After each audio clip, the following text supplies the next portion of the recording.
ಇದು ಭಗವಂತನ ರಥ ಎಂಬುದಾಗಿ ಇದನ್ನು ಚಿಂತನೆ ಮಾಡಬೇಕು. ಯಾಕೆಂತಂದರೆ ನಾವು ಈ ದೇಹ ಎಂಬಂತಹ ರಥದಲ್ಲಿ ಭಾಗವಿಧಾನಿಯಾಗಿರ್ತಕ್ಕಂತಹ ಉಮಾದೇವಿ ಅವಳು ಆ ರಥವನ್ನು ಎಳೆಯಲಿಕ್ಕೆ ಬೇಕಾಗಿರ್ತಕ್ಕಂತಹ ಸರ್ಪ ಹಗ್ಗದ ರೀತಿಯಲ್ಲಿ ತಾನಿರ್ತಾಳೆ. ಅದಾದ ಮೇಲೆ ಶ್ರೋತ್ರೇಂದ್ರಿಯದ ಅಭಿಮಾನಿಯಾಗಿರತಕ್ಕಂತಹ ಸೂರ್ಯ, ಚಂದ್ರ ಇವರು ಅವರ ಪತ್ನಿಯರು. ಇದು ಅವರ ಜೊತೆಗಿರತಕ್ಕಂತಹ ಕುದುರೆ. ಇದು ಎಲ್ಲವೂ ಕೂಡ ಕುದುರೆಗಳು. ಅದಾದ ಮೇಲೆ ಚಕ್ಷುರಿಂದ್ರಿಯಾಭಿಮಾನಿ ಸೂರ್ಯ ಮತ್ತು ಅವನ ಪತ್ನಿ ಇದೂರಿನಲ್ಲಿ ಇರತಕ್ಕಂತಹ ಅಶ್ವವಾಗಿರ್ತಾರೆ. ಇನ್ನು ಮನೋಭಿಮಾನಿಯಾಗಿರ್ತಕ್ಕಂತಹ ರುದ್ರ ಈ ಎಲ್ಲ ವ್ಯವಸ್ಥೆಗಳಿಗೆ ಸಾರಥಿಯಾಗಿರ್ತಾನೆ. ರಥ ಹೋಗಬೇಕು ಅಂತಾದರೆ ಆ ರಥಕ್ಕೆ ಸಾರಥಿ ಅತ್ಯವಶ್ಯಕ. ಇದರಲ್ಲಿ ಸಾರಥಿಯಾಗಿ ಸಾಕ್ಷಾತ್ ರುದ್ರದೇವರು. ಅದಾದ ಮೇಲೆ ಈ ಅಧ್ಯಾತ್ಮ ಅಧಿದೈವ ಈ ರಥಗಳು ಎಲ್ಲ ಆ ರಥದಲ್ಲಿ ಇರತಕ್ಕಂಥವರು. ಎಲ್ಲ ರೀತಿಯಾಗಿರತಕ್ಕಂತಹ ಹಯಗ್ರೀವ ರೂಪದ ಮನಸ್ಸಿಗಿಂತ ಹೆಚ್ಚು ವೇಗದ ರಥವನ್ನು ಏರಿಕೊಂಡು ಈ ದೇಹವನ್ನು ರಥವನ್ನು ಏರಿಕೊಂಡು ಮತ್ತು ಈ ಸದಾಕಾಲದಲ್ಲೂ ಕೂಡ ದೇಹದಲ್ಲಿ ನೀವು ಇರಬೇಕು ಎಂಬುದಾಗಿ ಪ್ರಾರ್ಥನೆಯನ್ನು ಮಾಡುತ್ತಾರೆ. ದೇಹ ಎಂಬುದರಲ್ಲಿ ಭಗವಂತ ಇದ್ದರೆ ಮಾತ್ರ ಆವಾಗ ಅದರಲ್ಲಿ ಸಾರ್ಥಕ್ಯ ಕಾಣಿಸುವಂತಹದ್ದು. ಹೀಗೆ ಈ ಕಣ್ಣಿನ ಒಂದು ಕಾಲವೂ ಕೂಡ ಒಂದು ಕ್ಷಣವೂ ಕೂಡ ನಮ್ಮ ವ್ಯರ್ಥ ಆಗಬಾರದು. ಕಾಲ ವ್ಯರ್ಥವಾಗದ ರೀತಿಯಲ್ಲಿ ಭಗವಂತ ನಮ್ಮಿಂದ ಆ ಎಲ್ಲ ಸಾಧನೆಗಳನ್ನು ಅನುಷ್ಠಾನವನ್ನು ಮಾಡಿಸಬೇಕು. ತನ್ಮೂಲಕವಾಗಿ ದೇಹದಲ್ಲಿ ನಮಗೆ ಧರಿಸಿಕೊಂಡು ತತ್ವಾಭಿಮಾನ ದೇವತೆಗಳು, ಅದೇ ರೀತಿಯಾಗಿ ಭಗವಂತ ವಾಯುದೇವರು ಇವರೆಲ್ಲರೂ ಕೂಡ ಈ ದೇಹದಲ್ಲಿ ತಾವು ಇರಬೇಕು. ಅದಾದ ಮೇಲೆ ಅಂತಹ ಭಗವನಿಂದ ನಮಗೆ ಆದೇನಯಾದಂ ಮನಸೋಜ ಬೀಜಸಾರ್ಥಯ್ಯಂ ವಾ ಭವಶ್ಚಕ್ರೂರಶ್ವಿನ ಹೀಗೆ ಉಪನಿಷತ್ತು ಕೂಡ ಭಗವಂತನ ವ್ಯವಸ್ಥೆಯನ್ನು ನಮಗೆ ತಿಳಿಸಿಕೊಡುತ್ತದೆ. ಈ ರೀತಿಯಾಗಿ ಭಗವಂತನ ಒಂದು ಸಾಮರ್ಥ್ಯವನ್ನು, ಅದೇ ರೀತಿಯಾಗಿ ಭಗವಂತನ ವ್ಯವಸ್ಥೆಯ ಬಗ್ಗೆ ನಮಗೆ ಉಪನಿಷತ್ತು ತೋರಿಸಿಕೊಡುತ್ತದೆ. ಅದಾದ ಮೇಲೆ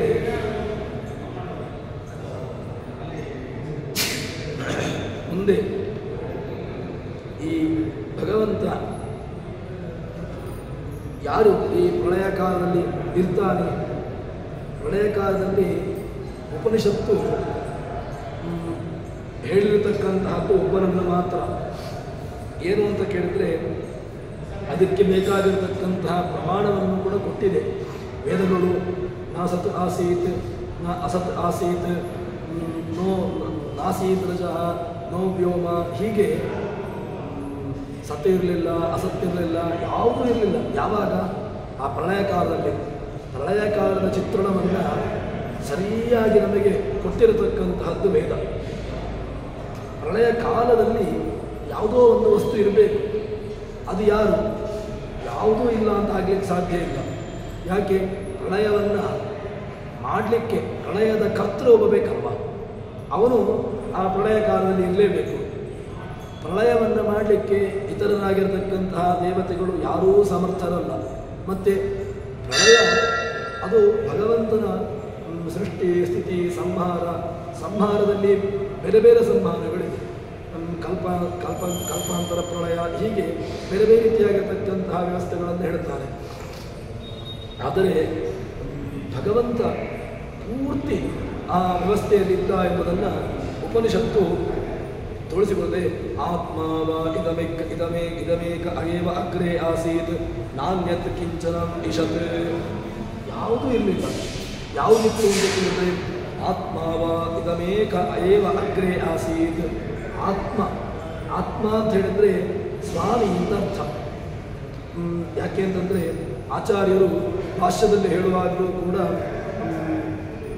ಸಚ್ಚಿದಾನಂದ ಆತ್ಮೀತಿ ಮಾನುಷೈ ಸುರೇಶ್ವರೈ ಯಥಾಕ್ರಮಂ ಬಹುಗುಣೈ ಬ್ರಹ್ಮಣ ತ್ವಕಿರೇರ್ಗುಣೈ ಅಂತ ಹೇಳಿಕೊಂಡು ಆತ್ಮತ್ವೋಪಾಸನೆಯನ್ನು ಎಲ್ಲರಿಗೂ ಕೂಡ ಉಪಾಸನೆಯನ್ನು ಮಾಡಲೇಬೇಕು ಅಂತ ಹೇಳ್ತಾರೆ. ಅದೇ ರೀತಿಯಾಗಿ ಇಲ್ಲಿ ಉಪನಿಷತ್ತು ಕೂಡ ಯಾರು ಇದ್ದ ಅಂತ ಕೇಳಿದ್ರೆ ಆತ್ಮ ಅವನಿದ್ದ. ಇದಮೇಕ ಏವ ಅಗ್ರೇ ಆಸೆ, ಅವನೊಬ್ಬನೇ ಇದ್ದದ್ದು ಇರತಕ್ಕಂಥ ನಾಣ್ಯ ಕಿಂಚನ. ಯಾವ ಜೀವರಾಶಿಗಳೂ ಇರಲಿಲ್ಲ. ಯಾವ ಜೀವರಾಶಿಗಳು ಕೂಡ ಆ ಭಗವಂತ ಪ್ರಳಯಕಾಲದಲ್ಲಿ ಇರಲಿಲ್ಲ ಅಂತ ಹೇಳ್ತಾರೆ. ಆದ್ದರಿಂದ ಪ್ರಳಯಕಾಲದ ಚಿಂತನೆಯನ್ನು ಉಪನಿಷತ್ತು ನಮಗೆ ತೋರಿಸಿಕೊಡ್ತದೆ. ಅದರ ಪ್ರಮಾಣವನ್ನು ಕೂಡ ಕೊಡ್ತಾರೆ. ಏಕೋ ನಾರಾಯಣಸ್ತ್ವಾಸೀತ್ ಪ್ರಳಯೇ ರಮಯಾ ಸದಾ. ಭಗವಂತ ಯಾರ ಜೊತೆಗಿದ್ದ?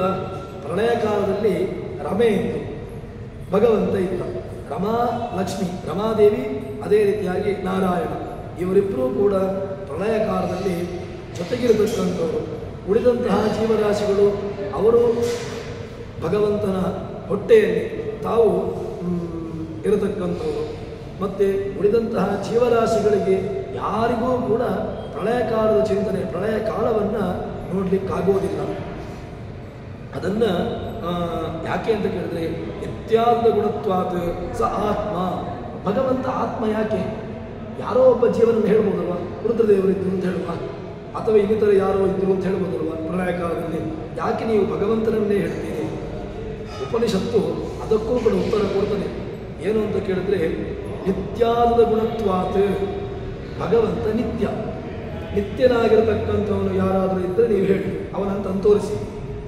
ಯಾರಾದರೂ ಭಗವಂತನನ್ನು ಬಿಟ್ಟು ನಿತ್ಯವಾಗಿರತಕ್ಕಂತಹ ಜೀವರಾಶಿಗಳು ಇರ್ಬೋದು, ಅವರು ನಿತ್ಯ. ಯಾಕೆ? ನಿತ್ಯವಾಗಿರತಕ್ಕಂತಹ ಪದಾರ್ಥಗಳು ಕೆಲವೆಲ್ಲ ಇದೆ. ದ್ರವ್ಯಂ ಕರ್ಮ ಚ ಕಾಲಶ್ಚ ಸ್ವಭಾವೋ ಜೀವ ಏವ ಚ ಯದನುಗ್ರಹದ ಸಂಜನ ಸಂತಿದಪೇಕ್ಷೆಯ ಅಂತ ಹೇಳಿಕೊಂಡು ಈ ಎಲ್ಲವೂ ಕೂಡ ಕೆಲವೆಲ್ಲ ನಿತ್ಯ ಪದಾರ್ಥಗಳು ಅಂತ ಉಂಟು. ಆ ನಿತ್ಯ ಪದಾರ್ಥಗಳ ಇರಲಿ, ಆದರೆ ನಿತ್ಯ ಪದಾರ್ಥಗಳಿಗೆ ನಿತ್ಯತ್ವವನ್ನು ಕೊಟ್ಟವನು ಯಾರು? ಅವುಗಳ ನಿತ್ಯ, ಕಾಲನಿತ್ಯ, ಜೀವನಿತ್ಯ, ಎಲ್ಲ ನಿತ್ಯ ಇರಲಿ. ನಿತ್ಯ ಆದರೂ ಕೂಡ ಅವರಿಗೆ ಇಷ್ಟ ಬಂದ ಹಾಗಿರಲಿಕ್ಕಾಗೋದಿಲ್ಲ. ಆ ನಿತ್ಯವಾಗಿರತಕ್ಕಂತಹ ಪದಾರ್ಥಗಳಲ್ಲಿಯೂ ಕೂಡ ಸ್ವಾಮಿಯಾಗಿ ಭಗವಂತನಿರ್ತಾನೆ. ಅದನ್ನೇ ತೋರಿಸಿಕೊಡ್ತಾರೆ. ನಿತ್ಯಾದ ಗುಣತ್ವಾತ್ ವ್ಯಾಪ್ತ, ಪ್ರತಿ ವ್ಯಾಪ್ತವು ಈ ಭಗವಂತನನ್ನು ತತ್ಸತ್ ಅಂತ ಹೇಳಿಕೊಂಡು ಉಪನಿಷತ್ತು ಹೇಳ್ತದೆ. ಓಂ ತತ್ಸತ್ ಅಂತ ಭಗವಂತನನ್ನು ಉಪನಿಷತ್ತುಗಳು ಕೊಂಡಾಡಿದೆ. ಅದಾದ ಮೇಲೆ ಬೇರೆ ಕಡೆಗಳಲ್ಲೂ ಕೂಡ ತತ್ ಎಂಬಂತಹ ವ್ಯವಸ್ಥೆಯನ್ನು ತದ್ಬ್ರಹ್ಮ, ತತ್ ಅಂತ ಹೇಳಿದಾಗ ಆ ಯಾವುದೋ ಒಂದು ಪೂರ್ಣವಾಗಿರತಕ್ಕಂತಹದ್ದು. ತತ್ವ ಅಂತ ಹೇಳಿದರೆ ಯಾವುದೋ ಜೀವನನ್ನಿಟ್ಟುಕೊಂಡು ಹೇಳಿದ್ದಲ್ಲ. ಮತ್ತು ಆ ಪೂರ್ಣವಾಗಿರತಕ್ಕಂತಹ ಐಶ್ವರ್ಯಸ್ಯ ಸಮಗ್ರಸ್ಯ ವೀರ್ಯಸ್ಯ ಯಶಸ್ವಿಯ ಜ್ಞಾನ ವಿಜ್ಞಾನಯೋಶ್ಚೈವ ಷಣ್ಣ ಭಗೈತೀರನ ಅಂತ ಈ ಭಗವಂತ ಎಲ್ಲವನ್ನೂ ಕೂಡ ತನ್ನ ಹತೋಟಿಯಲ್ಲಿ ಅಂಕೆಯಲ್ಲಿಟ್ಟುಕೊಂಡು ಎಲ್ಲ ಜೀವರಾಶಿಗಳನ್ನು ಕೂಡ ಕಂಟ್ರೋಲ್ ಮಾಡತಕ್ಕಂತಹ ಸಾಮರ್ಥ್ಯ ಅದು ಭಗವಂತನಿಗೆ ಮಾತ್ರ. ಆದ್ದರಿಂದ ಸ ಆತ್ಮ, ಈ ಆತ್ಮ ಅದನ್ನು ಮಾತ್ರ, ಅವನು ಸ್ವಾಮಿ ಅಂತ ಅದನ್ನು ಹೇಳ್ತಾರೆ. ಅದಾದ ಮೇಲೆ ಇದಂ ಸರ್ವ ಭಗವಂತ ದೇಶತಃ ಅನಂತ, ಕಾಲತಃ ಅನಂತ, ಗುಣತಃ ಅನಂತ. ಅವನಿಗೆ ಸೀಮೆ ಅಂತಿಲ್ಲ, ವ್ಯಾಪ್ತಿಯೇ ಇಲ್ಲ, ಮೀರಿರತಕ್ಕಂಥವನು. ಅವನು ಕೊನೆ ಇಲ್ಲಿಂದ ಸಮುದ್ರಕ್ಕಾದರೂ ಕೊನೆ ಇದೆ, ಇಲ್ಲಿಂದ ಒಂದು ಆರಂಭ ಅಲ್ಲಿಗೊಂದು ಕೊನೆ ಅಂತ ಹೇಳಬಹುದು ಬೇಕಾದರೆ. ಆದರೆ ಭಗವಂತನಿಗೆ ಆ ರೀತಿಯಾಗಿರ್ತಕ್ಕಂತಹದ್ದಲ್ಲ, ಅವನು ವ್ಯಾಪ್ತನಾಗಿರ್ತಕ್ಕಂಥವನು ಎಂಬುದನ್ನು ಇಲ್ಲಿ ತೋರಿಸಿಕೊಡ್ತಾರೆ. ನ ಬ್ರಹ್ಮ ನ ಶಿವ ನ ಯಾರೂ ಇರಲಿಲ್ಲ. ನ ಬ್ರಹ್ಮ ನ ಶಂಕರ. ಭಗವಂತ ಪ್ರಳಯವನ್ನು ಮಾಡಿದಾಗ ಯಾರಿದ್ರು? ಬ್ರಹ್ಮ ಇದ್ದ, ಬ್ರಹ್ಮನೂ ಇರಲಿಲ್ಲ. ನ ಬ್ರಹ್ಮ ನ ಶಂಕರ. ರುದ್ರಾದಿಗಳಿದ್ರ, ರುದ್ರಾದಿಗಳೂ ಇಲ್ಲ. ರುದ್ರಾದಿ ತಸ್ಯೋದರಸ್ಥ ಜಗದ ಸದಮಂದ ಸಾಂದ್ರ. ಎಲ್ಲರನ್ನೂ ಕೂಡ ಹೊಟ್ಟೆಯಲ್ಲಿಟ್ಟುಕೊಂಡು ಅವರನ್ನು ಭಗವಂತ ರಕ್ಷಣೆ ಮಾಡ್ತಾ ಇದ್ದ. ಹೀಗೆ ಭಗವಂತನನ್ನು ಹೇಳ್ತಾರೆ. ಎಲ್ಲಿದ್ದರು ಜೀವರಾಶಿಗಳು ಕೇಳಿದ್ರೆ ಸುಪ್ತ, ಅವರನ್ನು ಮಲಗಿಸಿರುತ್ತಿದ್ದ. ಜೀವರಾಶಿಗಳನ್ನು, ಎಲ್ಲ ಜೀವರಾಶಿಗಳನ್ನು ಕೂಡ ಹೊಟ್ಟೆಯಲ್ಲಿಟ್ಟುಕೊಂಡು ಭಗವಂತ ಅವರನ್ನು ಸುಪ್ತಾವಸ್ಥೆಗೆ ಕೊಂಡು ಹೋಗಿದ್ದ. ಶಿವಾದಿಕಾ, ಬ್ರಹ್ಮ ಶಿವಾದಿಗಳು, ಬ್ರಹ್ಮಾದಿಗಳನ್ನು ಹಿಡ್ಕೊಂಡು ವಾಯುದೇವರು, ಬ್ರಹ್ಮದೇವರು, ಅವರ ಬ್ರಹ್ಮಾದಿಗಳನ್ನೇ ರುದ್ರಾದಿಗಳನ್ನೇ ಭಗವಂತ ಸುಪ್ತಾವಸ್ಥೆಗೆ ಹಾಕಿದ್ದಾನೆ ಅಂತ ಹೇಳಿದ್ರೆ ಎಕ್ಕಷ್ಟಿತ್ತು ಜೀವರಾಶಿಗಳ ವ್ಯವಸ್ಥೆ ಇದು. ಜೀವರಾಶಿಗಳಿಗೆ ಯಾವುದೇ ರೀತಿಯಾಗಿರ್ತಕ್ಕಂತಹ ಪರಿಜ್ಞಾನ ಬರದೇ ಇರತಕ್ಕಂತಹ ರೀತಿಯಲ್ಲಿರ್ತಾರೆ. ಇನ್ನು ಲಕ್ಷ್ಮೀದೇವಿ ಅವಳಿದ್ದು, ಅವಳು ಅಸುಪ್ತ, ಅವಳನ್ನು ಮಾತ್ರ ಸುಪ್ತಾವಸ್ಥೆಗೆ ಕೊಂಡು ಹೋಗುವುದಿಲ್ಲ. ಯಾಕೆ ಅಂತ ಕೇಳಿದ್ರೆ ವಾದಿರಾಜರು ಮತ್ತೊಂದು ಪ್ರಳಯಕಾರದ ಚಿಂತನೆಯನ್ನು ಹೇಳುವಾಗ ಶ್ರೀದೇವಿ, ಭೂದೇವಿ, ದುರ್ಗಾದೇವಿ ಇದು ಭಗವಂತನ ಪತ್ನಿಯರ 3 ರೂಪ. ಅದರಲ್ಲಿ ಶ್ರೀದೇವಿ, ದುರ್ಗಾದೇವಿ ಕತ್ತಲಾಗ್ತಾಳೆ. ಶ್ರೀದೇವಿ ಅವಳು ಆಲದೆಲೆ ನೀರಾಗ್ತಾಳೆ. ಇನ್ನು ಭೂದೇವಿ ಅವಳು ಆಲದೆಲೆ ಆಗ್ತಾಳೆ. ಇನ್ನು ಅಪ್ರಾಕೃತವಾಗಿರ್ತಕ್ಕಂತಹ ನೀರು ಅಂತ ಹೇಳಿದ್ರೆ ಈ ಸಾಮಾನ್ಯ ನೀರಲ್ಲ, ಅಪ್ರಾಕೃತವಾಗಿರ್ತಕ್ಕಂತಹ ಪ್ರಳಯ ಜಲ, ಅದು ಲಕ್ಷ್ಮೀದೇವಿ ತಾನು ಸ್ವತಃ ಅಲ್ಲಿರ್ತಾಳೆ ಅಂತ ಹೇಳಿಕೊಂಡು ಭಗವಂತ ಆ ಆಲಾದೆಲೆಯ ಮೇಲೆ, ಆ ಭೂಮಿಯ ಆಶ್ರಯದಲ್ಲಿ ಭಗವಂತ ತಾನು ನೆಮ್ಮದಿಯಾಗಿ ಪ್ರಳಯವನ್ನು ಮಾಡ್ತಾ ತಾನಿರ್ತಾನೆ ಅಂತ ಹೇಳಿಕೊಂಡು ಆ ಭಗವಂತನ ವ್ಯವಸ್ಥೆಯನ್ನು ಹೇಳ್ತಾರೆ. ಯಾಕೆ ಸ್ವತಂತ್ರ ಭಗವಂತನನ್ನು ಅವನು ಕೂಡ ಈ ಪ್ರಳಯದಲ್ಲಿ ಹೋಗಬೇಕಿತ್ತಲ್ವ. ಸ್ವತಂತ್ರ ಯಾವುದು ಅವನ ಅಧೀನವಾಗಿ ಉಂಟೋ ಅವನು ಆ ವ್ಯವಸ್ಥೆಯಲ್ಲಿ ಬರುವುದಿಲ್ಲ. ಯಾಕೆ? ಭಗವಂತ ಈ ಎಲ್ಲ ವ್ಯವಸ್ಥೆಗಳಿಗಿಂತಲೂ ಕೂಡ ಮೀರಿ ತಾನು ಪ್ರತ್ಯೇಕವಾಗಿರತಕ್ಕಂಥವನು ಎಂಬುದಾಗಿ ಹೇಳ್ತಾರೆ. ಇನ್ನು ಭಗವಂತ ಪರಾಧೀನ ಆದರೆ ಇದೆಲ್ಲ ಸಮಸ್ಯೆಗಳು.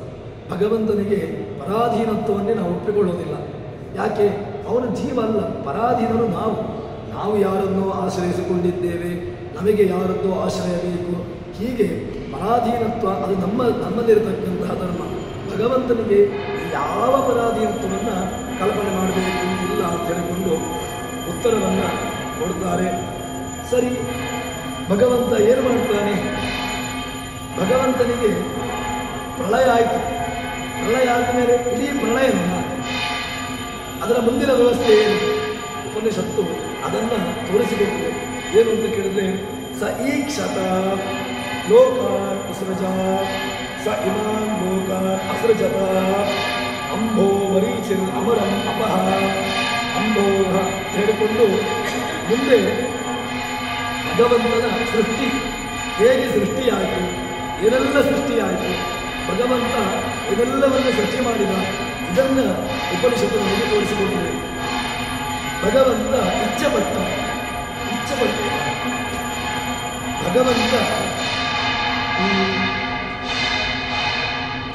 ಭಗವಂತ ಇಚ್ಛೆಪಟ್ಟ ಅಂತ ಹೇಳ್ತಾರೆ. ಇಚ್ಛೆ ಪಡುವಿಕೆ ನಮ್ಮ ಧರ್ಮ. ಇಚ್ಛೆ ಪಡಬೇಕು.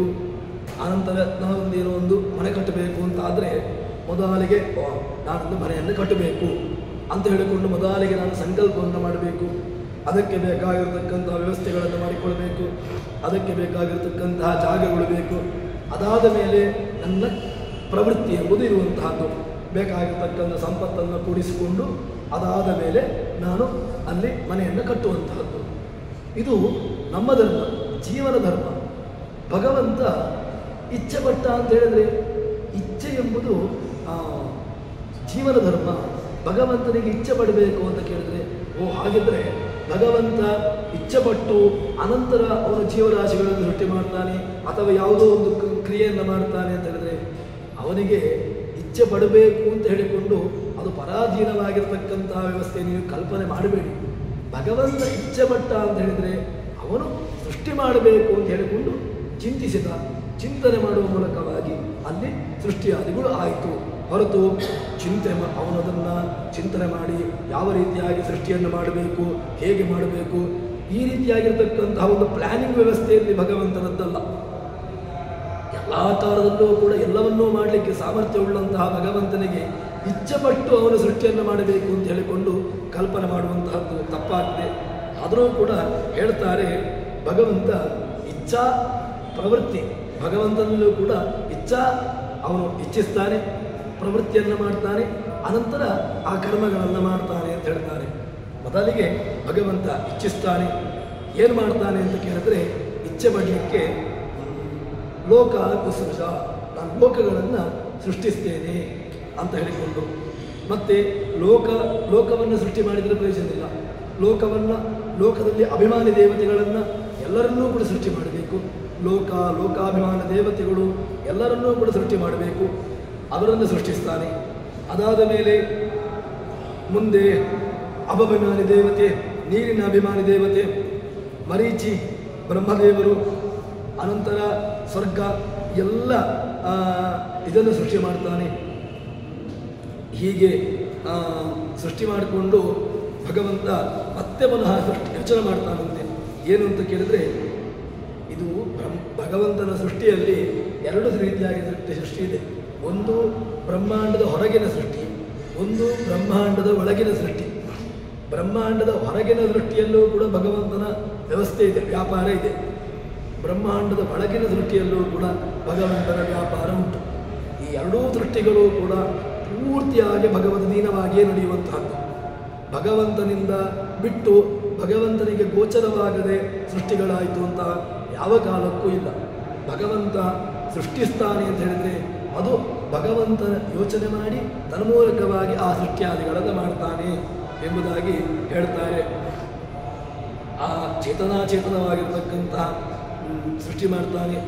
ಹೀಗೆ ಆ ಭಗವಂತ ಆ ಸೃಷ್ಟಿಯನ್ನು ಆಡಿದ ಅಂತ ಹೇಳಿಕೊಂಡು ಹೇಳಿದ ಮೇಲೆ ಅಲ್ಲಿ ದಿವಂ ಆಕಾಶಂ ಭೂಮಿ ಎಲ್ಲ ಆಕಾಶ ಅಭಿಮಾನಿ ದೇವತೆಗಳು, ಅದೇ ರೀತಿಯಾಗಿ ಸ್ವರ್ಗಾದಿ ಅಭಿಮಾನಿ ದೇವತೆಗಳು, 14 ಲೋಕದ ಅಭಿಮಾನಿ ದೇವತೆಗಳು. ಲೋಕವನ್ನು ಸೃಷ್ಟಿ ಮಾಡಿದ್ದು ಅಂತ ಹೇಳಿದರೆ ಖಾಲಿ ಲೋಕವನ್ನು ಮಾತ್ರ ಅಲ್ಲ, ಲೋಕದ ಅಭಿಮಾನಿ ದೇವತೆಗಳು ಇವರಿಬ್ಬರನ್ನೂ ಕೂಡ ಭಗವಂತ ಸೃಷ್ಟಿ ಮಾಡ್ತಾನೆ. ಹೀಗೆ ಕ್ರಮವಾಗಿ ಭಗವಂತ ಸೃಷ್ಟಿಯನ್ನು ಮಾಡ್ತಾನೆ ಅಂತ ಹೇಳ್ತಾರೆ. ಅದಾದ ಮೇಲೆ ಮೊದಲಿಗೆ ಬ್ರಹ್ಮದೇವನ ಸೃಷ್ಟಿ. ಆರಂಭದಲ್ಲಿ ಬಂದವನು ಯಾರು ಕೇಳಿದರೆ ಭಗವಂತ ನಾಭಿಕಮಲದಿಂದ ಹುಟ್ಟಿದವ ಬ್ರಹ್ಮದೇವರೇ ಆ ನಾಭಿಯಿಂದ ಸೃಷ್ಟಿಸಿ ಅವನಿಗೆ ಎಲ್ಲ ವೇದಾದಿಗಳ ಉಪದೇಶವನ್ನು ಮಾಡಿರತಕ್ಕಂಥವನು ಭಗವಂತ. ಅಂತಹ ಭಗವಂತ ತಮಭ್ಯವದತ್ ತಸ್ಯಾಭಿವತ್ತಸ್ಯ ಮುಖಂ ನಿರಭಿಪದ್ಯತ ಯಥಾಂಡಂ ಅಂತ ಹೇಳಿಕೊಂಡು ಭಗವಂತ ಬ್ರಹ್ಮದೇವನ ಸೃಷ್ಟಿ ಮಾಡ್ತಾನೆ. ಸೃಷ್ಟಿಯನ್ನು ಮಾಡಿ ಆ ಬ್ರಹ್ಮನ ಶರೀರದಲ್ಲಿ ಅಂಗ, ಅದರಲ್ಲಿ ಬಾಯಿ, ವಾಗೀಂದ್ರಿಯ, ಅಗ್ನಿ ಅಭಿಮಾನಿ ದೇವತೆ. ಮಾತಿನ ಅಭಿಮಾನಿ ದೇವತೆ ಯಾರು ಅಂತ ಕೇಳಿದ್ರೆ ವಾಗೀಂದ್ರಿಯದ ಅಭಿಮಾನಿ ದೇವತೆ ಅಗ್ನಿ. ಅದಕ್ಕೋಸ್ಕರವಾಗಿ ಮಾತು ಎರಡನ್ನೂ ಕೂಡ ಮಾಡಲಿಕ್ಕೆ ಸಾಮರ್ಥ್ಯ ಇದೆ. ಎರಡನ್ನು ಜೋಡಿಸುವಂತಹ ಸಾಮರ್ಥ್ಯವೂ ಉಂಟು, ಎರಡನ್ನ ಬೇರೆ ಮಾಡಲಿಕ್ಕೆ ಸಾಮರ್ಥ್ಯ ಉಂಟು. ಅಗ್ನಿಯ ಗುಣ, ಅಗ್ನಿ ಕೆಲವು ಸಂದರ್ಭದಲ್ಲಿ ಅದನ್ನು ಬೇಕಾದಂತಹ ರೀತಿಯಲ್ಲಿ ಅದನ್ನು ಕಬ್ಬಿಣಕ್ಕೆ ಬೇಕಾಗಿರ್ತಕ್ಕಂಥ ರೀತಿಯಲ್ಲಿ ಅದನ್ನು ತಾಗಿಸಿದಾಗ ಎರಡು ಒಳ್ಳೆಯ ವಸ್ತುಗಳು ಅದು ಕೂಡ್ತದೆ. ಅದೇ ಅಗ್ನಿ ಏನು ಮಾಡ್ತದೆ ಅಂತ ಕೇಳಿದರೆ ಸುಟ್ಟು ಭಸ್ಮವನ್ನು ಮಾಡಲಿಕ್ಕೂ ಸಾಮರ್ಥ್ಯ ಇದೆ. ಹೀಗೆ ಆ ಅಗ್ನಿಯ ಅಭಿಮಾನಿಯಾಗಿರ್ತಕ್ಕಂತಹ ವಾಗಾಭಿಮಾನಿಯನ್ನು ಅಲ್ಲಿ ಸೃಷ್ಟಿ ಮಾಡ್ತಾನೆ. ಅನಂತರ ಘ್ರಾಣೇಂದ್ರಿಯ, ಆ ಘ್ರಾಣೇಂದ್ರಿಯದ ಶ್ವಾಸವಾಯು, ಇಲ್ಲಿ ವಾಯುವಿನಲ್ಲಿ ಮುಖ್ಯವಾಯು ಬೇರೆದೆ, ಅನಂತರ ಅವಾಂತರ ವಾಯುಗಳು ಬೇರೆ ನಿಂತಾರೆ. ನಮಗೆ ಆ ಮುಖ್ಯವಾಯುಗಳನ್ನು ಇಟ್ಟುಕೊಂಡು ಅವಾಂತರವಾಗಿರತಕ್ಕಂತಹ ವಾಯುಗಳನ್ನು ನಾವು ಹೇಳ್ತೇವೆ. ಹೀಗೆ ಆ ಅವಾಂತರ ವಾಯು, ಅದೇ ರೀತಿಯಾಗಿ ಮುಖ್ಯವಾಯು ಕೂಡ ಭಗವಂತನಿಂದ ಹುಟ್ಟಿರತಕ್ಕಂಥವನು. ಅವಾಂತರ ವಾಯುಗಳನ್ನು ಕೂಡ ಹೇಳ್ತಾರೆ. ವಾಯು ಹುಟ್ಟಿದಾನೆ, ಚಕ್ಷುರೇಂದ್ರಿಯದ ಅಭಿಮಾನಿ, ಸೂರ್ಯ ಚಂದ್ರರು ಕಣ್ಣಿನ ಅಭಿಮಾನಿ, ಅನಂತರ ಶ್ರೋತ್ರೇಂದ್ರಿಯ ಅಭಿಮಾನಿಯಾಗಿರತಕ್ಕಂಥವ ದಿಗ್ದೇವತೆಗಳು, ಶ್ರೋತ್ರೇಂದ್ರಿಯಕ್ಕೆ ಅಭಿಮಾನಿ ದೇವತೆಗಳು ದಿಗ್ದೇವತೆಗಳು, ಅವರನ್ನು ಸೃಷ್ಟಿಸ್ತಾನೆ. ಇನ್ನು ತ್ವಗಿಂದ್ರಿಯದ ಅಭಿಮಾನಿ ದೇವತೆ, ಅಲ್ಲಿ ಔಷಧಿಗಳು ವನಸ್ಪತಿಗಳು ಇವರನ್ನು. ಅದಾದಮೇಲೆ ಮನೋನಾಮಕನಾಗಿರ್ತಕ್ಕಂಥವನು, ಮನಸ್ಸಿಗೆ ಇಬ್ಬರಿದ್ದಾರೆ, ಚಂದ್ರನೂ ಕಾರಕ, ಅದೇ ರೀತಿಯಾಗಿ ರುದ್ರನೂ ಕಾರಕ. ಮನಸ್ಸಿನ ಸರಿಯಾಗಿರುವಿಕೆ, ಮನಸ್ಸು ತಮ್ಮ ಹಿಡಿತದಲ್ಲಿರಬೇಕು ಅಂತಾದರೆ ಎರಡೂ ಕೊಡಬೇಕು, ಚಂದ್ರನೂ ಕೊಡಬೇಕು, ಅದೇ ರೀತಿಯಾಗಿ ಮನೋಕಾರಕನಾಗಿರ್ತಕ್ಕಂತಹ ರುದ್ರದೇವರು ಬೇಕು. ಇವರಲ್ಲಿ ಇಬ್ಬರ ಅನುಗ್ರಹವೂ ಕೂಡ ಕಾರಣ. ಅದಕ್ಕೋಸ್ಕರವಾಗಿ ಅಲ್ಲಿ ಚಂದ್ರಾದಿಗಳು ಹೊರಡ್ತಾರೆ. ಅದಾದ ಮೇಲೆ ಮುಂದೆ ಅದೇ ಅಪ್ಪನ ಶಿವ ಹೀಗೆ ಸೃಷ್ಟಿಯ ವಿಸ್ತಾರವನ್ನು ಮಾಡ್ತಾನೆ ಅಂತ ಹೇಳಿಕೊಂಡು ಭಗವಂತ, ಇವರೆಲ್ಲರೂ ಕೂಡ ನಿಮಿತ್ತ ಮಾತ್ರ. ಭಗವಂತ ಸೃಷ್ಟಿಯಾದಿಗಳನ್ನು ಮಾಡಲಿಕ್ಕೆ ಭಗವಂತನನ್ನು ಬಿಟ್ಟು ಸೃಷ್ಟಿಯನ್ನು ಭಗವಂತ ಬ್ರಹ್ಮದೇವರು ಮಾಡ್ತಾರೆ, ಸ್ಥಿತಿಯನ್ನು ವಿಷ್ಣು ಮಾಡ್ತಾನೆ, ಅನಂತರ ರುದ್ರದೇವರು ಸಂಹಾರವನ್ನು ಮಾಡ್ತಾರೆ. ಅವರು ನಂಬಿಕೆ ವಾಸ್ತೆ ಮಾತ್ರ. ಎಲ್ಲರ ಒಳಗೂ ಕೂಡ ಹೋಗಿ ಭಗವಂತನೇ ಮಾಡಬೇಕಷ್ಟೇ ಹೊರತು ಅವರು ಯಾರೂ ಕೂಡ ಸ್ವತಂತ್ರರಲ್ಲ. ಅವರ ಒಳಗಡೆಗೆ ಭಗವತ್ ಶಕ್ತಿ ಎಂಬುದು ಪ್ರವೇಶ ಮಾಡಿ ಎಲ್ಲ ರೀತಿಯಾಗಿರ್ತಕ್ಕಂತಹ ಕ್ರಿಯೆಗಳಿಗೆ ಅದು ಕಾರಣವಾಗಿರತಕ್ಕಂತಹದ್ದು ಅಂತ ಹೇಳಿಕೊಂಡು ಹೇಳ್ತಾರೆ. ಅದಾದ ಮೇಲೆ ಭಗವಂತ ಈ ಎಲ್ಲ ಸೃಷ್ಟಿಯಾದಿಗಳನ್ನು ಮಾಡಿ ಅನಂತರ ಒಂದು ದೊಡ್ಡ ರಹಸ್ಯವನ್ನು ಹೇಳ್ತಾರೆ. ಏನು ಭಗವಂತ ನಮಗೂ ಕೂಡ ಕೊಟ್ಟಿದ್ದಾನೆ. ಏನು ಈ ಶರೀರ, ದೇಹ, ಈ ದೇಹ ಸಾಮಾನ್ಯವಾಗಿ ಸಿಕ್ಕಿದ್ದಲ್ಲ ಇದು. ಯಾಕೆ ಅಂತ ಕೇಳಿದ್ರೆ ಉಪನಿಷತ್ತು ಹೇಳ್ತದೆ, ತಾ ಏತ ದೇವತಾ ಮಹತ್ಯರ್ಣವೇ ಪ್ರಾಪದನ್ನ ಅಶನ ವಿಪಾಸ್ಯ ಅಂತ ಹೇಳಿಕೊಂಡು ಉಪನಿಷತ್ತು ಅದರ ವಿವರಣೆಯನ್ನು ಹೇಳ್ತದೆ. ಏನು ಅಂತ ಕೇಳಿದ್ರೆ ಬ್ರಹ್ಮಾದಿಗಳ ಅಂಗಗಳಿಂದ ಸೃಷ್ಟಿಯಾಗಿರ್ತಕ್ಕಂತಹ ಅಗ್ನಿಯಾದಿ ದೇವತೆಗಳು, ಅವರು ಆ ದೇವತೆಗಳು ಭಗವಂತನನ್ನು ಸ್ತೋತ್ರ ಮಾಡ್ತಾರೆ. ಸ್ತೋತ್ರ ಮಾಡಿ ಏನು ಮಾಡ್ತಾರೆ ಅಂತ ಕೇಳಿದರೆ, ಅವರು ಭಗವಂತನ ಸ್ತೋತ್ರವನ್ನು ಮಾಡುವಾಗ ಹೇಳ್ತಾರೆ, ನಮಗೆ ಎರಡು ಶುರುವಾಯಿತು. ಒಂದು ಯಾವುದು ಗೊತ್ತುಂಟ? ಅಶನ ಪಿಪಾಸ. ಇದೆರಡೂ ಕೂಡ ನಮಗೆ ಯಾವತ್ತೂ ಕೂಡ ಆಗುವಂತಹದ್ದು. ಒಂದು ಅಶನ, ಒಂದು ಪಿಪಾಸ. ಯಾವತ್ತು ಹೊಟ್ಟೆ ಯಾವತ್ತೂ ತಿಂದಷ್ಟು ಅದಕ್ಕೆ ಹಸಿವಾಗ್ತಾ ಇರ್ತದೆ. ಕುಡಿದಷ್ಟು ಮತ್ತಷ್ಟು ನೀರಡಿಕೆ ಆಗ್ತಾ ಇರ್ತದೆ. ಈ ಎರಡೂ ಕೂಡ ಶುರುವಾಯಿತು. ಈ ಎರಡೂ ಕೂಡ ಭಗವಂತ ಹೇಗೆ ಶುರು ಮಾಡಿದ ಅಂತ ಕೇಳಿದರೆ, ವಾಯುದೇವರ ಎರಡು ರೂಪಗಳನ್ನು ಅಲ್ಲಿ ಇಟ್ಟು ವಾಯುದೇವರ ಮೂಲಕವಾಗಿ ಭಗವಂತ ಸೃಷ್ಟಿ ಮಾಡಿದ. ಅದಾದ ಮೇಲೆ ಈ ದೇಹದಲ್ಲಿ ಅವರು ಪ್ರಾರ್ಥನೆಯನ್ನು ಮಾಡ್ತಾರಂತೆ ದೇವತೆಗಳು. ಏನು ಅಂತ ಕೇಳಿದರೆ, ನಾವು ಎಲ್ಲಿ ಇದ್ದುಕೊಂಡು ನಮಗೆ ಭೋಗಾದಿಗಳು ಸಿಗ್ತವೋ ಆ ರೀತಿಯಾಗಿರ್ತಕ್ಕಂತಹ ವ್ಯವಸ್ಥೆ ನಮಗೆ ಬೇಕು. ನಮಗೂ ಕೂಡ ಭೋಗಾದಿಗಳು ಬೇಕು. ಯಾಕೆ? ದೇವತೆಗಳಿಗೆ ನಾವು ಕೊಟ್ಟದ್ರಿಂದಾಗಿ ಏನೋ ಭೋಗವನ್ನು ಅಥವಾ ಏನೋ ಒಂದು ಅನ್ನಾದಿಗಳನ್ನು ಸ್ವೀಕಾರ ಮಾಡಬೇಕು ಅಂತಿಲ್ಲ. ಆದರೂ ಕೂಡ ಮನುಷ್ಯ ವ್ಯವಸ್ಥೆಗೋಸ್ಕರವಾಗಿ ಅಲ್ಲಿ ಹೇಳ್ತಾರೆ, ಆ ಭಗವಂತನ ಹತ್ರ ಪ್ರಾರ್ಥನೆಯನ್ನು ಮಾಡ್ತಾರಂತೆ. ಏನು ಅಂತ ಕೇಳಿದರೆ, ನಮಗೆ ಎಲ್ಲಿ ಇದ್ದರೆ ಭೋಗಾದಿಗಳು ಅನ್ನಾದಿಗಳು ಸಿಗ್ತವೋ ಅಂತಹ ಒಂದು ಸ್ಥಾನವನ್ನು ನಮಗೆ ಕಲ್ಪನೆ ಮಾಡು ಅಂತ ಹೇಳಿಕೊಂಡು ದೇವತೆಗಳು ಭಗವಂತನ ಹತ್ರ ಪ್ರಾರ್ಥನೆ ಮಾಡ್ತಾರೆ. ಆಗ ಭಗವಂತ ಒಳ್ಳೆಯ ಸ್ಥಾನವನ್ನು ಕೊಟ್ಟಂತೆ. ಅದು ಯಾವುದು ಕೇಳಿದರೆ, ಅವರು ಕೇಳತಕ್ಕಂತಹ ಪ್ರಶ್ನೆ ಏನು ಅಂತ ಕೇಳಿದರೆ, ಆಯತನಂ ಪ್ರಜಾನಿ, ನಮಗೊಂದು ಆಯತನ, ನಮಗೊಂದು ಸ್ಥಾನ ಬೇಕು. ಏನು? ಯಾವುದೋ ಒಂದು ಭೋಗಾದಿಗಳನ್ನು, ನಮ್ಮ ತೃಷೆ ಪರಿಹಾರ, ನಮ್ಮ ಹಸಿವು ಪರಿಹಾರ ಇತ್ಯಾದಿಗಳಿಗೆ ಒಂದು ವ್ಯವಸ್ಥೆ ಬೇಕು.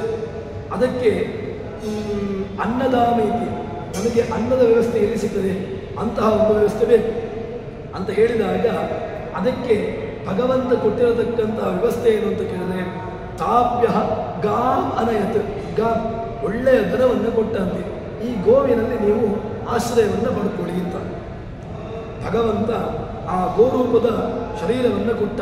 ಸಾಕ್ಷಾತ್ ಬ್ರಹ್ಮದೇವರು ಸಾಕ್ಷಾತ್ ಬ್ರಹ್ಮದೇವರೇ ಗೋರೂಪವನ್ನು ತಾಳಿ ಅಲ್ಲಿದ್ದಾರೆ.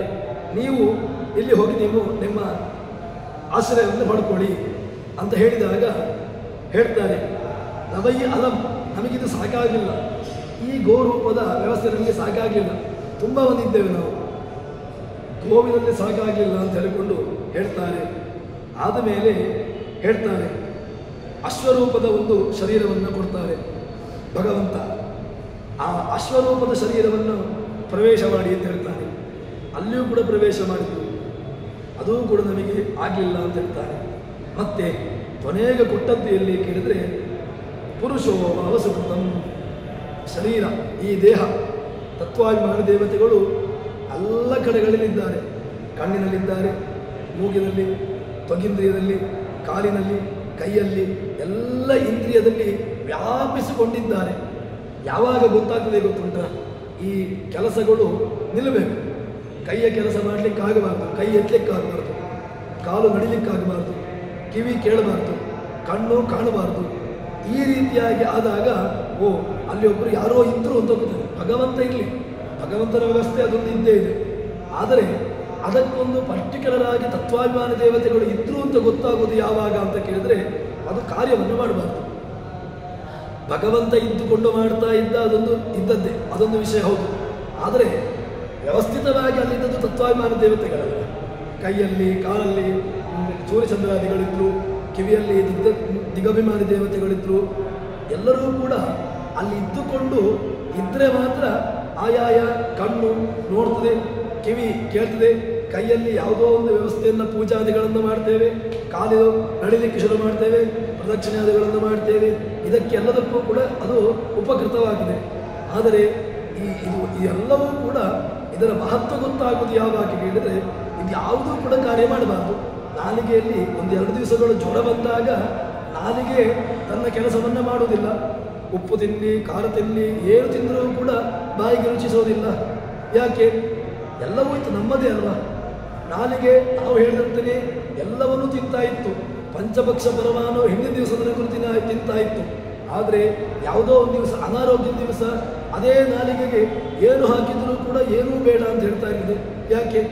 ನನ್ನದೇ ಅಂತಾದರೆ, ನನ್ನ ಅಧೀನದ್ದೇ ಅಂತಾದರೆ, ನಾನು ಹೇಳಿದಾಗೇ ಕೇಳುವುದು ಅಂತಾದರೆ ಇದೆಲ್ಲವೂ ಕೂಡ ನಾನು ಹೇಳಿದಾಗ ಕೇಳಬೇಕಿತ್ತು. ಆದರೆ ನಾನು ಹೇಳಿದ ಹಾಗೆ ಯಾವುದೂ ಕೂಡ ಕೇಳುವುದಿಲ್ಲ. ನನ್ನ ನಾಲಿಗೆ ನಾನು ಹಲ್ಲಿಗೆ ಹೇಳ್ಬೋದು ಕಚ್ಚಬಾರ್ದು ಅಂತ. ಊಟ ಮಾಡುವಾಗ ನನ್ನ ನಾಲಿಗೆಯಲ್ಲಿ ನಾನೇ ಕಚ್ಚಿಕೊಡ್ತೇನೆ. ಇದೆಲ್ಲವೂ ಕೂಡ ನನ್ನ ವ್ಯವಸ್ಥೆಯಲ್ಲಿ ಇಲ್ಲ. ಅಂದರೆ ಯಾವುದೋ ಒಂದು ನನಗಿಂತ ಭಿನ್ನವಾಗಿರ್ತಕ್ಕಂಥ ಒಂದು ಯಾವುದೋ ಒಂದು ವ್ಯವಸ್ಥೆ ಉಂಟು. ಅದನ್ನು ನಾವೇನು ಹೇಳ್ತೇವೆ, ದೇವತೆಗಳು, ಭಗವಂತ, ವಾಯುದೇವರು ಅಂತ ಹೇಳಿಕೊಂಡು ಅದಕ್ಕೊಂದು ಸ್ಥಾನವನ್ನು ನಾವು ಕಲ್ಪನೆ ಮಾಡ್ತೇವೆ. ಹೀಗೆ ಈ ಶರೀರ, ಈ ಎಲ್ಲ ಶರೀರಕ್ಕಿಂತಲೂ ಕೂಡ ಈ ಶರೀರ ನಮಗೆ ತೃಪ್ತಿಕರವಾಗಿದೆ ಅಂತ ಹೇಳ್ತಾರೆ. ಅದರಿಂದಾಗಿ ಈ ಶರೀರ ಯಾವುದೋ ಒಂದು ಕ್ಷುದ್ರವಾಗಿರತಕ್ಕಂಥ ಉಪಯೋಗ ಮಾಡಲಿಕ್ಕೆ ಕೊಟ್ಟಿದ್ದಲ್ಲ. ಇದನ್ನು ನಾವು ಯಾವುದೋ ನಮ್ಮ ಲೌಕಿಕ ಬಯಕೆಗಳಿಗೆ ನಾವು ಇದನ್ನು ಉಪಯೋಗಿಸಿಕೊಂಡಿದ್ದೇವೆ.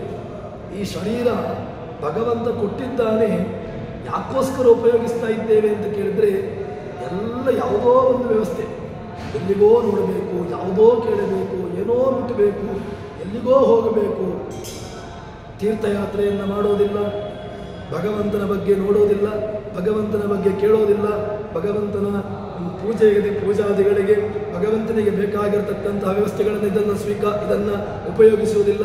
ಹೀಗೆ ಭಗವಂತನಿಗಿಂತ ಅನ್ಯವಾಗಿರತಕ್ಕಂತಹ ವಿಚಾರಕ್ಕೆ ಇದೆಲ್ಲವನ್ನೂ ಕೂಡ ಉಪಯೋಗಿಸ್ತಾ ಇದ್ದೇವೆ. ಆದ್ದರಿಂದ ನಮಗೆ ಭಗವಂತ ಕೊಟ್ಟಿರತಕ್ಕಂತಹ ಒಂದು ಆಚಾರ್ಯ ಮತ್ತರು ಆ ಭಾಷ್ಯವನ್ನು ಹೇಳ್ತಾರೆ. ಏನು ಅಂತ ಕೇಳಿದ್ರೆ, ಪೂರ್ವಸೃಷ್ಟಂ ಉಮಾಕಾರಂ ಬ್ರಹ್ಮಣಾದಾತ್ ಹರಿಂ, ಒಳ್ಳೆಯ ಪುರುಷಾಕಾರದ ಶರೀರವನ್ನು ಬ್ರಹ್ಮನಂತೆ, ಚತುರ್ಮುಖ ಬ್ರಹ್ಮನನ್ನೇ ಅಲ್ಲಿ ಕೊಡ್ತಾರಂತೆ. ಅಲ್ಲಿ ಹೋಗಿ ಅವರು ಇರ್ತಾರೆ ಅಂತ ಹೇಳ್ತಾರೆ. ಆ ಶರೀರ ಇದಕ್ಕೊಂದು ಮಾದರಿ. ಈ ಶರೀರಕ್ಕೆ ಭಗವಂತ ಒಂದು ಮಾದರಿ ರೂಪದಲ್ಲಿ ಆ ಎಲ್ಲ ಶರೀರಾದಿಗಳನ್ನು ಮಾಡಿದ್ದಾನೆ. ಯಥಾ ಆಯತನ ಪ್ರವೇಶತೆ, ಭಗವಂತ ಆ ಶರೀರವನ್ನು ಕೊಟ್ಟಾದ ಮೇಲೆ ದೇವತೆಗಳು ಅಲ್ಲೇ ಪ್ರವೇಶ ಮಾಡಿದರು.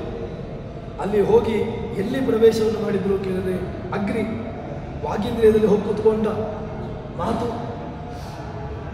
ಅಲ್ಲಿ ಕೂತ್ಕೊಂಡ ವಾಯುದೇವರು ಘ್ರಾಣೇಂದ್ರಿಯದಲ್ಲಿ ಪ್ರಾಣವಾಯು ರೆಸ್ಪಿರೇಷನ್, ನಾವು ಉಸಿರಾಡ್ತಾ ಇದ್ದೇವೆ ಅಂತಾದರೆ ವಾಯುದೇವರಿದ್ದಾರೆ, ವಾಯುದೇವರು ಕೂತ್ಕೊಂಡ್ರು.